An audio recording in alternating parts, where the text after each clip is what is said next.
Does Oscar-nominated director, plus two young, charismatic A-listers, plus big-budget sci-fi genre flick equal greatness?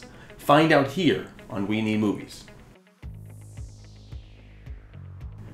Passengers is the new film from Oscar-nominated director Morten Tyldum, who was formerly of The Imitation Game, and stars Chris Pratt and Jennifer Lawrence. That's right, Chris, I'm giving you top billing. You're in the film more. I want to let you know there will be some spoilers coming down the line. Actually, you're going to see a little spoiler tag here. So when the spoiler page comes up, you can click on this tag to jump past the spoilers. Alright, so let's get into the film. Chris Pratt plays Jim Preston, whose hibernation pod malfunctions, and he's left alone on the massive Avalon ship, making its way to Homestead 2, with only 30 years of his 120-year trip under his belt. Jim slowly begins his descent into insanity, as the only form of communication he has at the beginning is in the bartending android named Arthur, played by the brilliant Michael Sheen.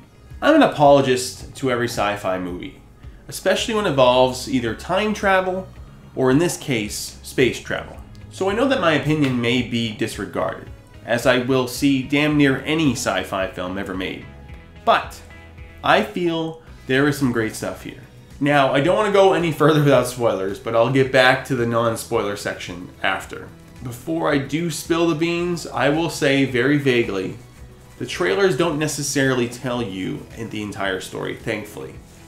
So that's for you, August and John. Now, if you want to avoid spoilers until you see the film, jump over here for my final thoughts. Alright, ready? Spoilers ahead. Spoilers. This film is more about the human condition of loneliness. Jim is the only one whose pod has ever malfunctioned, and there have been dozens of ships like this one in this world's timeline. And he's not meant to be released like the trailer led you on to believe.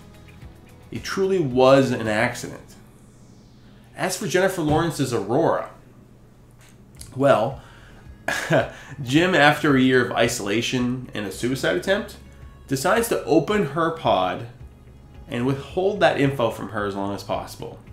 He made a human, selfish choice and an error in judgment, and he can't take that back. That's a pretty cool concept to me. Is that, like, he debated in his head whether he should do this. I mean, he read her entire profile. Like, each passenger has their own profile, and he read her entire profile and decided, after half a year maybe of mulling it over, just to do it and hide it from her. And that's a pretty interesting way. Like, there was a line in there, you'll see Laurence Fishburne later on in the film, and the line is, no one wants to go down alone.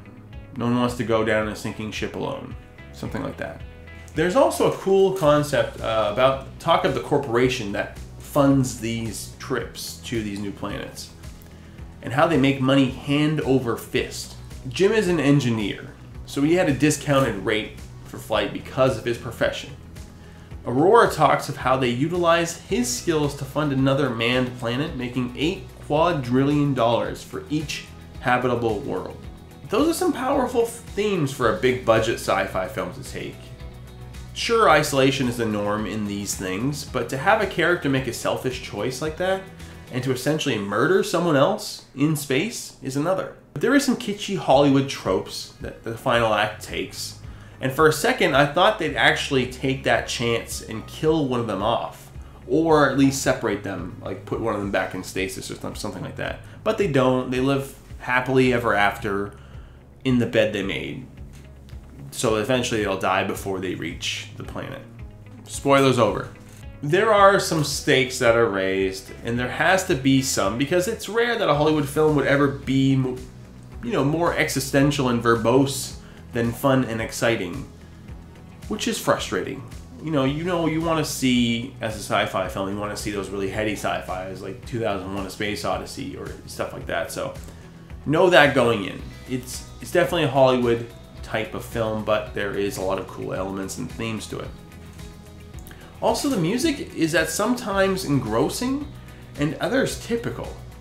Now, normally typical music is not a problem in these kinds of films. It's the visual spectacle. But, you know, I've had a bone to pick with music lately, but this could be viewed either way. The cinematography is also, I feel, the best it can be given its flat, even lighting that the ship has. But when shit starts to happen, of course, there's a little more visual fidelity with their shots. But it's nothing really to write home about. All in all, it's a better than expected sci-fi film. And if only they had taken a few more chances with it, it could have been a truly poignant film. A great analogy I devised is it's like a drunken night out with your friends. One of you happen to touch upon some powerful themes in your conversation. You all chat on it for a bit, and then the conversation eventually winds down to who's the sexiest actress working right now. And you never get to finish your point to leave the others with something to ponder as they stagger home. So that's really what this film is in a nutshell. I give Passengers 3.5 tickets out of 5. Did you like the film?